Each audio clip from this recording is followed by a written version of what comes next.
सकती हूँ क्या? ठीक है, जैसे उन्होंने कहा कि उनको किसी ने कहा कि तुम उर्दू मीडियम से हो, तुम नीट क्रैक नहीं कर सकती। तो मैंने कहा बोलने वाले कौन है? क्या उन्होंने किया है क्या? जो आपको कह रहे हैं तुम नीट क्रैक नहीं कर सकते, तो उन्होंने किया है क्या?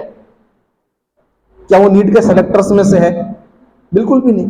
तो एक बात याद रखिए आप, देखिए फिर मैं कहूंगा न्यूरो लैंग्वेज, जब भी कोई इंसान आपसे कुछ कहे तो पहले ये देखो बोलने वाला कौन है। बोलने वाला कौन है, यानी हर बात को वैल्यू नहीं देनी, हर एक की बात को वैल्यू नहीं देनी। हमारा प्रॉब्लम क्या है मालूम? We are living a reactive life, we are not living our life the way I want.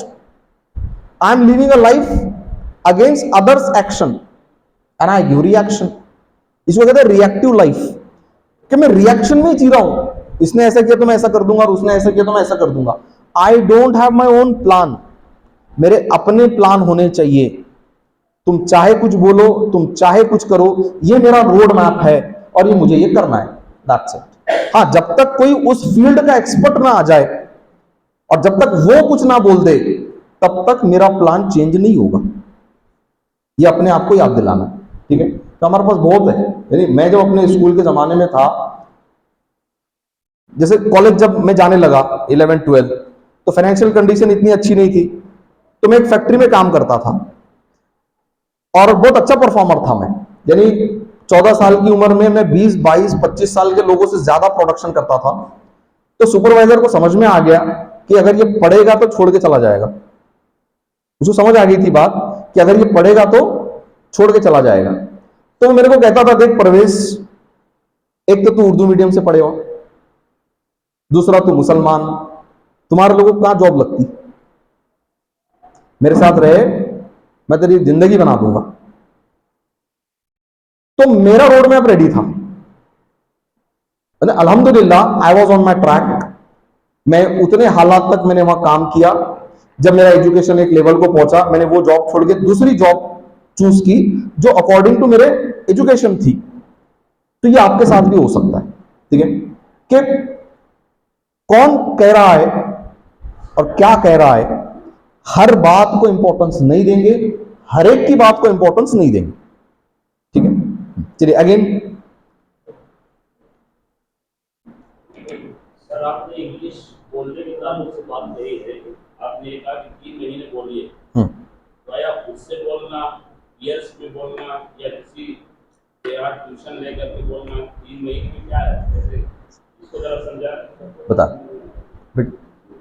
देखिए, मैं आम तौर से मैं पिछले 10 साल से इंग्लिश टीचिंग में हूं अल्हम्दुलिल्लाह, और औरंगाबाद की जो सबसे बड़ी इंग्लिश ट्रेनिंग इंस्टीट्यूट है इयॉन वर्टेक्स, मैं उसमें करीबन 5 साल की मेरी सर्विस है। अच्छा, उससे पहले की जर्नी बताना जरूरी है कि मेरे, आप लोग सिर्फ एजुकेशन नहीं है मेरी जो फील्ड है 2012 तक मैं कॉर्पोरेट में था, सेल्स मार्केटिंग मेरी फील्ड रही है 10 साल तक। इंडस्ट्रियल सप्लायर था मैं कंपनीज में जो ऑफिस इक्विपमेंट सप्लाई करता था। और मेरी आखिरी जॉब थी नोकिया का मैं क्लस्टर स्टोर मैनेजर था। मैं Samsung, Godrej, Sony, share market, ये सारे प्रोफेशन में मैं जॉब कर चुका हूं। तो हुआ ये कि मेरी आखिरी जो जॉब थी कॉर्पोरेट की, वो बड़ी आराम की थी, बहुत आराम की। अब उससे पहले जिन लोगों ने मुझे इंडस्ट्रियल एरिया भागते दौड़ते देखा था, तो उनमें से एक आया वहां पे मेरे कैबिन में, और वो कहने लगा कि यार तुम ऐसे बैठे अच्छे नहीं लग रहे। मैंने कहा भाई तुझे क्यों अच्छा नहीं लग रहा? एसी में मैं बैठा हूं, मेरे पास अकाउंटेंट है, मेरे पास सेल्समैन है, मेरे पास में काम साफ सफाई वाले अलग है, क्यों अच्छा नहीं लग रहा? मैं सुबह में आता हूं, एक मेल करता हूं, 4 घंटे लंच को जाता हूं, फिर शाम में एक मेल करता हूं, कोई टेंशन ही नहीं है मेरे को, इससे अच्छी और क्या जॉब चाहिए? तो उसके एक जुमले ने जो है ना, यानी मुझे हिला के रख दिया। उसने कहा कि देखो मैं तुमको कई सालों से जानता हूं, तुम जो है ना भागने दौड़ने वाले इंसान हो।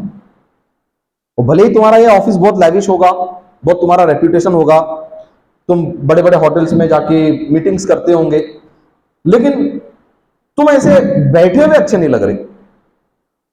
तो फिर मुझे एक इंग्लिश का एक मुहावरा याद आया कि every drop of sweat at young age will reduce your tears at old age, यानी जवानी में बहाया हुआ पसीने का एक एक खतरा बुढ़ापे के आंसू पोंछता है। और उसके दूसरे दिन मैंने रिजैक्शन दिया तो मेरा बॉस कहने लगा कि यार तकलीफ क्या है? मैंने कहा यही तकलीफ है कि तकलीफ नहीं है। और सही है ना, यानी उस एज में अगर मैं वहां बहुत रिलैक्स हो जाता तो शायद मैं ये सब नहीं कर पाता। ठीक है, तो मैं ये कह रहा था कि लोग मुझसे कहने लगे भाई तुम उर्दू मीडियम से हो, ऐसे हो वैसे हो, क्या कर लोगे? बट अपना रोड मैप तैयार रखना है। इंग्लिश की आप बात कर रहे थे, तो इंग्लिश की फिलॉसफी मेरी ये है कि अगर एक इंसान, अगर आप मुझे कोई एक ऐसा बंदा दे दे जो कभी स्कूल नहीं गया, उसको पेन भी पकड़ने नहीं आता, ठीक है, अगर आप वो मेरे पास भेज दे, सिर्फ उसके अंदर इंग्लिश बोलने का एक्साइटमेंट होना चाहिए, मैं इंशाल्लाह उसको 6 महीने में ऐसी इंग्लिश सिखा दूंगा कि वो यहां खड़े होकर 1 घंटा इंग्लिश में स्पीच दे सकता है। आप तो बहुत पढ़े लिखे हैं, मैं कह रहा हूं ऐसा इंसान जो कभी स्कूल नहीं गया, उसको पेन भी पकड़ने नहीं आता, वो भी इंग्लिश बोल सकता है। कैसे? सिर्फ उसको नेचुरली इंग्लिश सीखने के जो पैरामीटर्स है वो फुलफिल करने। और नेचुरली लैंग्वेज सीखने के पैरामीटर क्या होते हैं? सबसे पहले होता है एक्साइटमेंट। जैसे एक छोटे बच्चे की एग्जांपल लीजिए, एक बच्चा जब दुनिया में आता है, आती बात क्यों नहीं करता? जैसे एक बच्चा पैदा हुआ और उसने दूसरे दिन बोला मम्मी घर को चलो, यहां बहुत गर्मी हो रही, ऐसे क्यों नहीं होता? क्या उसके मुंह में जबान नहीं है?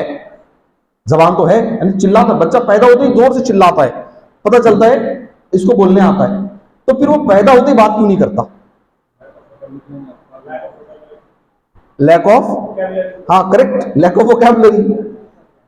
वो 1.5 साल बाद बोलना शुरू करता है, 1.5-2 साल बाद बोलना शुरू करता है। तो उतने वक्त तक वो कर क्या रहा है? इनपुट। नहीं, सीखना नहीं बोलते उसको, सीखना नहीं है। लैंग्वेज सीखी नहीं जाती। सबसे पहले तो ये मिसकंसेप्ट आप निकालिए। Language is not learned, language is a habit and it is only developed, that's it. तो बच्चा कर क्या रहा है 1.5 साल तक? सिर्फ वो सुन रहा है।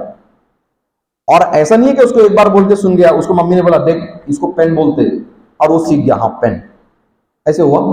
यानी ये पेन उसने 1000 बार सुना होगा 1.5 साल में, पानी 10,000 बार उसने सुना, रोटी 1000 बार उसने सुना, तब जाके उसको कंफर्म हो गया इसको पेन कहते हैं, इसको रोटी कहते हैं, इसको मम्मी कहते हैं, इसको पप्पा कहते हैं। और अब उसने बोलना शुरू किया। अच्छा, बोलना भी एकदम ऐसा फ्लुएंसी के साथ नहीं बोला कि पप्पा भूख लगी खाने को दो, ऐसे नहीं बोलता है। शुरू में सिर्फ हप्पा, हमारे पास आमतौर से क्या होता है? हप्पा, मम्मा, शुरू में वही बोलता है वो, ठीक है।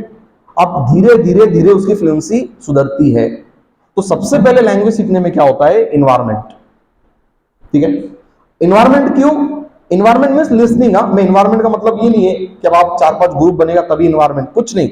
एक अकेला इंसान हेडफोन लगा के बैठेगा, इन्वायरमेंट है वो।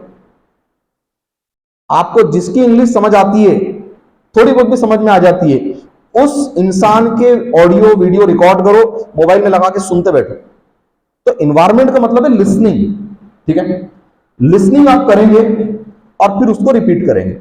अब इसको मैं रट्टा मारना नहीं बोल रहा हूं, यानी वो वोकैबुलरी जो बार बार आपके कानों पे पड़ेगी, then only you will be comfortable to pronounce it. यानी आप एकेडमिक बहुत पढ़ते हो, ठीक है, जितना आप बुक में पढ़ते हो उतना आप बोल नहीं पाते हो। क्यों? क्योंकि आपको सिर्फ समझने की और लिखने की आदत है, बोलने की आदत नहीं। और सिलेबस आपने सुना नहीं है, पढ़ा है। तो पढ़ के लैंग्वेज नहीं आती, सुनकर लैंग्वेज आती है। So language is a process of listening and speaking, that's it. No reading, no writing. Reading writing बहुत बाद में। यानी आप अंदाजा लगाओ, वो बच्चा जो 3 साल बाद 4 साल बाद स्कूल में आता है, कि तब तक खामोश बैठा है, यानी उसने आधी लैंग्वेज तो स्कूल आने से पहले ही सीख ली। यानी 3 साल का बच्चा कितनी बातें करता है, स्कूल में आके क्या सीखा उसने? सिर्फ लिखना और पढ़ना सीखा, बोलना पहले ही आ गया उसको। इसका मतलब लैंग्वेज इन्वायरमेंट में आती है, ठीक है। और ये इन्वायरमेंट आप खुद से बनाओ। क्लास ज्वाइन कर सकते हो, बहुत अच्छी बात है, वरना अपने फ्रेंड्स का सर्कल बनाओ, रोज 1 घंटा दो अपने आप को। लेकिन उसमें दोनों काम होनी चाहिए, लिसनिंग भी और स्पीकिंग। लिखने वाला काम बहुत कम, लिखना सिर्फ रेफरेंस है कि हाँ ये रॉन्ग था, ये राइट है, दैट्स इट। ऐसे 10-10 बुक्स लेके नहीं बैठनी है, ठीक है। तो इंग्लिश के ताल्लुक से मेरा एक वीडियो है एक्चुअली, आप अगर मेरे यूट्यूब चैनल पे जाओगे ना, उसमें बहुत सारे मैंने वीडियोस डाले हैं रिलेटेड टू इंग्लिश लर्निंग, ठीक है। So you can watch that, ठीक है। आस्क परवेज खान मेरा यूट्यूब चैनल है, ठीक है। तो बहुत कुछ है सर इंग्लिश के बारे में बोलने को, बहुत, यानी मेरे वो 2 घंटे का लेक्चर है सिर्फ इंग्लिश कम्युनिकेशन के ऊपर, ठीक है। और मेरा अपना एक्सपीरियंस बहुत है क्योंकि I am from Urdu medium, मैं खुद उर्दू मीडियम से हूं, कि मेरे 10th तक मुझे अपने घर का एड्रेस भी नहीं लिखने आता था, बोलना तो बहुत दूर की बात है। When I faced the challenges, when I entered in the college, when I was not able to communicate with the lecturers and professor, then I felt very embarrassed. मेरे को बहुत इंसल्ट फील हुआ, कई दिन तक कॉलेज ही नहीं गया मैं, इंग्लिश के डर से, सिर्फ कि अगर सर ने इंग्लिश में कुछ पूछ लिया तो इंसल्ट हो जाएगी। फिर उसके बाद मैंने अपने प्रोफेशन में इंग्लिश बोलना शुरू किया, फिर मैंने स्पोकन क्लासेस भी लगाई, और इस तरह से मेरी इंग्लिश इंप्रूव हुई अल्हम्दुलिल्लाह, ठीक है। So it is a habit, it is a habit.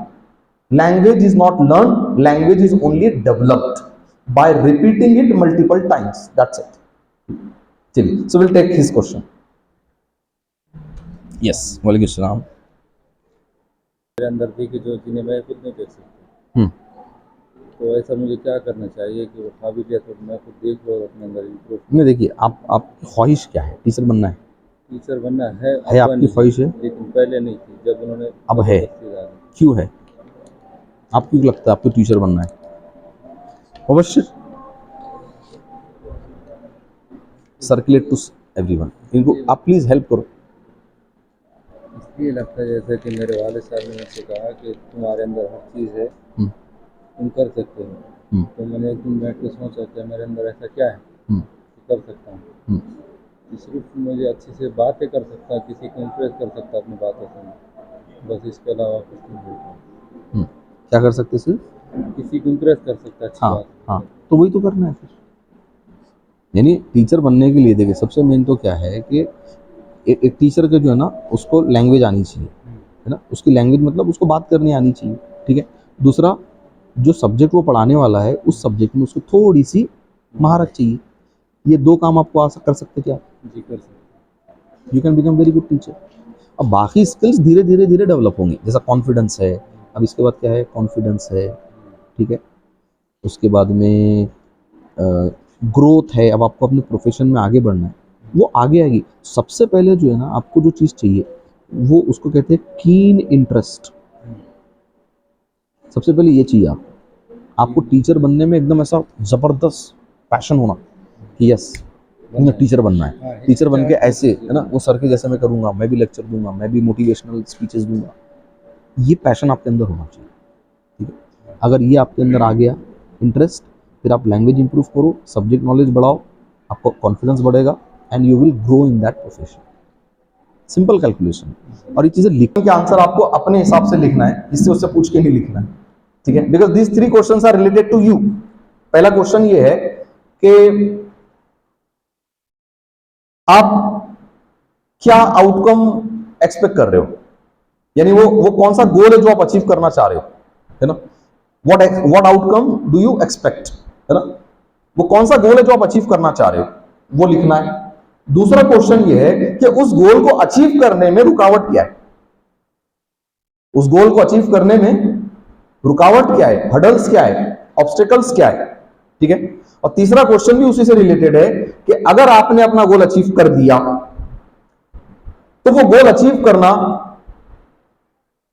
लोगों पर क्या इंपैक्ट छोड़ सकता है ना। जैसा फॉर एग्जांपल, अगर मैं अपने गोल में सक्सेसफुल हो गया तो मेरे घर वालों की लाइफस्टाइल बदल दूंगा मैं, या फिर मेरे घर वाले जो है मेरे पे प्राउड फील करेंगे। तो आपके गोल अचीव होने से वो कौन लोग हैं जिन पर इसका इफेक्ट होगा पॉजिटिव, नेगेटिव सोचना भी नहीं, है ना। नहीं तो आप बोले कि सर वो जलेंगे, है ना, उनको बहुत बुरा लगेगा, सोचना भी नहीं उनका। पॉजिटिव इंपैक्ट की बात कर रहा हूं कि आपने अगर अपना गोल अचीव कर लिया तो वो कौन लोग हैं जिन पर इसका इंपैक्ट होगा, ठीक है। तो अभी आपको फिलअप करना है और आपको व्हाट्सअप करना है मुझे, ठीक है। बट ओनली 5, ठीक है, फर्स्ट 5, ठीक है, सबको नहीं, only 5 candidates I will communicate, ठीक है। ये आने के बाद फिर हम जो है एक कॉन्वर्सेशन हम कर सकते हैं, ठीक है। और उसमें मैं कोशिश करूंगा कि आपको अपने आउटकम और अपने ऑब्स्टिकल्स और हडल्स को डील करने में हेल्प हो जाए, ठीक है। बट ओनली 5, फर्स्ट 5 होंगे, ठीक है। चलिए, so again any more question? I have just one question. You have spoke about the attitude and personal development and somehow. So I want to know, sir, how to increase our willpower. See, I have lot of things to imagine and I have lot of things to do in my life, but I can't able to sustain that track to reach the destination to complete my goal. So how can I go to achieve my goal and how can I be successful and how I can increase my willpower? Okay, good. देखिए, मैंने कहा ना कि हम बहुत सारी चीजें सोचते हैं, बहुत कुछ सोच लिया मैंने, उसके मुताबिक बहुत सारे प्रिपरेशन भी कर लिए मैंने, बट मेरी ये सारे मेरे इंटेंशंस मेरे एक्शन में कन्वर्ट नहीं हो रहे। तो उसके लिए एक चीज तो क्या है, वो इमोशन नहीं आ रहे, वो जो लाइफ थ्रेट है वो नहीं आ रहा, ठीक है। अब वो आएगा कैसे? तो उसके लिए 2 चीजें, जो काम आप करना चाह रहे हो वो करने के स्ट्रॉन्ग रीजन आपको डेवलप करने पड़ेंगे और बार बार रिमाइंड करना पड़ेगा आपको कि ये करने के ये फायदे हैं और नहीं करने के ये नुकसान है। कहीं ना कहीं आप जिस पोजीशन पे हो आप सेटिस्फाइड हो, आप खाली जबानी बोल रहे हो मैं सेटिस्फाइड नहीं हूं, तो आपको मैं वही कह रहा हूं, विल पावर कहां से आएगा? विल पावर सिर्फ 2 ही वजह से आता है, either the reward is clear और द पनिशमेंट इज क्लियर। करूंगा तो ये रिवॉर्ड, नहीं करूंगा तो ये नुकसान। तो विल पावर क्या है? मतलब वो यानी आप उस स्टेट में हो कि आप गो गेट वाली स्टेट में हो, यानी स्टेट कहते हैं उसको, यानी आप वो फीलिंग में हो कि आप मैं ये करके दिखा दूंगा, वो फीलिंग नहीं आ रही। विल पावर मतलब क्या? थिंकिंग ही ना। विल पावर मतलब क्या? थिंकिंग तो बहुत होगी, तो फिर वो थिंकिंग एक्शन में क्यों नहीं कन्वर्ट हो रही? वो इसलिए कन्वर्ट नहीं हो रही क्योंकि वो गोल अचीव करने के ये दोनों चीजें मेरी बहुत डिम है, कहीं ना कहीं धुंधली है। वो करने के फायदे मेरे को धुंधले दिख रहे, क्लियर नहीं दिख रहे, और नहीं करने के नुकसान भी धुंधले है, नुकसान भी क्लियर नहीं है। और हम कभी भी कोई भी काम सिर्फ 2 ही वजह से करते हैं, for the hope of reward और for the fear of punishment. तो अगर होप ऑफ रिवॉर्ड नहीं आ रहा है तो फियर ऑफ पनिशमेंट डेवलप करो and then your will power will be very high. जैसा मैं मेरी एग्जांपल दूं तो मैं 12 के बाद पढ़ना छोड़ दिया था मैंने, आपने भी, और मैं बड़ा खुश था जो कुछ मैं कर रहा था, है ना। लेकिन फिर मुझे 1.5 साल बाद किसी ने मुझे झिझोड़ा और उसने कहा कि देखो तुम ये जो कर रहे हो अभी के लिए तो ठीक है, लेकिन सोचो 8 साल बाद, 10 साल बाद अगर तुम यही रहे तो ये थ्रेट है, ये थ्रेट है, ये थ्रेट है। उन्होंने मुझे होप नहीं दिखाई, उन्होंने थ्रेट बताया कि तुम अभी जो काम कर रहे हो अभी ठीक है, अभी तुम यंग हो, है ना, तुमको अच्छा लग रहा है मार्केट में रहना, अच्छे कपड़े पहनना, ठीक है, दोस्तों के साथ गपशप करना अच्छा लग रहा है, ठीक है। लेकिन यही लाइफ 8 साल बाद तुमको बोझ लगेगी, और वो थ्रेट मैंने बहुत सीरियसली लिया and then I change my profession. क्या ना, मैं सेल्स मार्केटिंग में था और मैं टीचिंग में आ गया। तो थ्रेट क्या है कि सेल्स मार्केटिंग में होता ही है ना कि जब तक आप बिजनेस कर रहे हो you are the king for company, और जिस दिन आपने टारगेट नहीं किया तुम बोझ हो कंपनी पे। And I was very grateful for that कि यार ये ऐसा कब तक होगा, अगर मार्केट सुटेबल नहीं है तो उसके लिए मैं थोड़ी जिम्मेदार हूं, इसका मतलब मुझे ये प्रोफेशन मेरे काम का नहीं है। And then I change my profession, ठीक है। तो विल पावर मतलब आपको वो जो गोल अचीव करने के फायदे और नुकसान दोनों क्लियर होने चाहिए, दोनों क्लियर, ठीक है। जैसा मैं बच्चों को, हमारा एक प्रोग्राम है प्री एग्जाम माइंडसेट, एग्जाम से पहले हम बच्चों को जाके सिखाते हैं कि एग्जाम वाला माइंडसेट कैसे होना चाहिए। तो ऐसे मजाक में मैं कहता हूं 10th के बच्चों को लड़कियों को मैं कहता हूं देखो अगर मार्क्स अच्छे नहीं आए तो अब्बा हाथ पीले कर देंगे, और लड़कों को कहता हूं बेटे अगर पास नहीं हो तो अब्बा 3 व्हीलर दिला देंगे। और थ्रेट है ना, और हमारे पास आमतौर से यही फॉर्मेट है, बच्ची अगर अच्छी पढ़ती है तो आगे पढ़ाएंगे, नहीं तो, और बच्चा अच्छा पढ़ता है तो ठीक है, नहीं तो रिक्शा दिला देंगे तुझे। तो हो बच्चों को रिवॉर्ड बचपन से सिखा रहे ना हम, लेकिन फिर भी कोई सीरियस नहीं ले रहा। बचपन से हम बोलते ना पढ़ेंगे लिखेंगे तो बनेंगे नवाब, कौन सीरियस लेता उसको। तो कुछ सिचुएशन ऐसी है जहां हम रिवॉर्ड को सीरियस नहीं लेते, हाँ थ्रेट बहुत सीरियस लेते हैं, थ्रेट, ठीक है। तो यहां पे विल पावर में दो ही चीजें काम करेगी, या तो रिवॉर्ड आपको बहुत ज्यादा कन्विंस करना चाहिए, या थ्रेट में कन्विंस करना चाहिए, तो विल पावर आपका एक्शन में कन्वर्ट होगा, ठीक है। And will requires skill, only will not achieve your goals, every will requires skill, तो will and skill will achieve the goal. Hope I answer your question, thank you. चलिए again any more question? Yes ma'am. How to build attitude. देखिए अब कोई भी चीज develop करने से पहले ना गोल सेट होगा, गोल सेट। अब गोल सेट अपने आप में एक लंबा चैप्टर है, ठीक है, लेकिन गोल सेट होगा। अब गोल कैसे सेट होंगे?